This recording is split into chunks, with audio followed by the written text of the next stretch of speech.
Assalamualaikum warahmatullahi wabarakatuh dan selamat sore. Perkenalkan nama saya Nurliza Hussein dengan NIM 202148035. Saya merupakan mahasiswa program studi pendidikan guru sekolah dasar Universitas Patimura. Pada kesempatan kali ini saya akan menjelaskan sedikit materi tentang makhluk hidup dalam ekosistem alami dan aliran energi dalam ekosistem. Baik, kita akan masuk di materi yang pertama yaitu makhluk hidup dalam ekosistem alami. Nah, sebelum itu teman-teman perlu ketahui nih, apa itu makhluk hidup? Jadi makhluk hidup adalah struktur biologis yang merespon perubahan lingkungan atau dalam entitas sendiri. Ini termasuk manusia, hewan, tumbuhan, jamur, dan organisme bersel tunggal yang kita kenal sebagai bakteri. Nah, makhluk hidup memiliki organisasi biokimia yang kompleks yang memungkinkan mereka untuk memproses zat dan memanfaatkan energi untuk merespon perubahan di sekitar mereka atau di lingkungan tempat mereka tinggali. Ya, selanjutnya kita akan membahas tentang populasi dan komunitas makhluk hidup. Kira-kira apa itu populasi dan komunitas makhluk hidup? Nah, jadi populasi adalah kelompok kolektif organisme-organisme dari jenis yang sama yang menduduki ruang atau tempat yang terbuka dan memiliki berbagai ciri atau sifat yang merupakan milik yang unik dari kelompok dan tidak merupakan milik individu di dalam kelompok tersebut. Nah, sedangkan komunitas adalah sebuah kelompok sosial dari beberapa organisme yang berbagi lingkungan, umumnya memiliki ketertarikan dan habitat yang sama.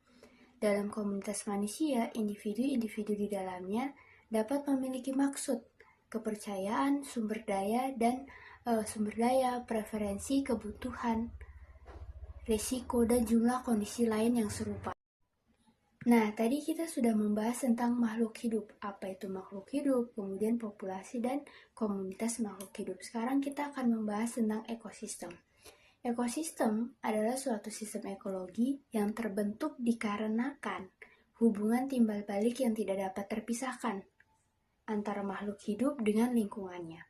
Ekosistem dapat juga dikatakan sebagai suatu tatanan kesatuan secara utuh serta menyeluruh antara unsur lingkungan hidup yang saling mempengaruhi. Nah, selanjutnya yaitu komponen pembentuk ekosistem. Komponen pembentuk ekosistem ada dua. Yang pertama yaitu komponen abiotik dan yang kedua komponen biotik. Apa itu komponen abiotik? Komponen abiotik yaitu komponen tak hidup yang merupakan komponen fisik dan kimia yang medium atau substrat sebagai tempat berlangsungnya kehidupan atau lingkungan tempat hidup. Jadi tempat yang ditinggali oleh makhluk hidup itu dikategorikan sebagai komponen abiotik. Komponen abiotik itu bisa berupa bahan organik, bisa senyawa anorganik, serta faktor yang mempengaruhi distribusi organisme, antara lain suhu, kemudian ada juga air, cahaya matahari, iklim, tanah, dan batu. Komponen pembentuk ekosistem yang kedua yaitu komponen biotik. Nah, biotik adalah istilah yang digunakan untuk menyebut suatu organisme. Jadi komponen biotik merupakan suatu komponen yang menyusun ekosistem selain komponen-komponen abiotik. Yang tadi sudah dijelaskan, berdasarkan peran dan fungsinya, maka makhluk hidup sendiri itu dibedakan menjadi dua, yaitu makhluk hidup heterotrof atau konsumen dan juga dekomposer atau yang menjadi pengurai.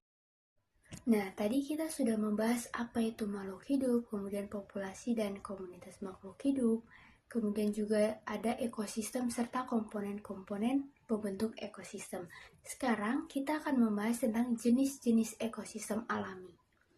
Nah, teman-teman, untuk ekosistem alami itu terbagi menjadi dua, yaitu ekosistem akuatik atau ekosistem air dan ekosistem terestrial atau ekosistem darat. Nah, untuk ekosistem akuatik itu dia meliputi yang pertama, ekosistem air tawar, yang kedua, ekosistem air laut, yang ketiga, ekosistem estuari, yang keempat yaitu ekosistem pantai, yang kelima, ekosistem sungai, kemudian 6 itu ekosistem terumbu karang, dan yang ketujuh atau juga yang terakhir yaitu ekosistem lamun. Selanjutnya yaitu yang kedua, ekosistem terestrial atau ekosistem darat. Nah, untuk ekosistem terestrial ini dia meliputi yang pertama, yaitu hutan hujan tropis, kemudian sabana, kemudian padang rumput, gurun, hutan gugur, kemudian taiga, tuandra, dan juga kars. Nah, tadi kita sudah membahas materi tentang makhluk hidup dalam ekosistem alami. Sekarang kita akan memasuk pada materi yang kedua, yaitu aliran energi dalam ekosistem. Nah, aliran energi dalam ekosistem merupakan suatu proses perpindahan energi dari satu tingkat trofik ke tingkat trofik lainnya melalui rantai makanan dan juga jaring-jaring makanan. Energi ini pada awalnya berasal dari sinar matahari, kemudian ditransfer melalui ekosistem ke berbagai organisme. Nah, selanjutnya yaitu tahapan aliran energi dalam ekosistem. Yang pertama itu ada produsen yang merupakan trofik tingkat 1 atau trofik pertama. Kemudian dilanjutkan dengan konsumen primer yang menjadi trofik tingkat 2. Kemudian lanjut lagi dengan yang ketiga yaitu konsumen sekunder atau trofik ketiga. Kemudian yang keempat dilanjutkan dengan konsumen tersier yang merupakan trofik keempat. Nah, yang terakhir yaitu pengurai. Nah, selanjutnya dia akan kembali lagi ke tahapan yang pertama yaitu produsen, kemudian lanjutkan dengan konsumen primer, kemudian lanjut lagi dengan konsumen sekunder, tersier, dan pengurai. Jadi dia punya proses itu selalu terputar di situ saja. Nah, selanjutnya yaitu aliran energi. Seberapa pentingkah aliran energi dalam ekosistem? Jadi, aliran energi yang efisien itu sangat penting untuk keberlanjutan ekosistem tersebut. Energi yang mengalir melalui rantai makanan mendukung berbagai fungsi kehidupan dan interaksi antara organisme dalam ekosistem. Ya teman-teman, itulah penjelasan singkat terkait dengan materi makhluk hidup dalam ekosistem alami dan juga aliran energi dalam ekosistem. Sebelumnya mohon maaf bila ada kesalahan dalam penyampaian materi. Sekali lagi mohon maaf dan terima kasih. Sampai berjumpa di materi selanjutnya.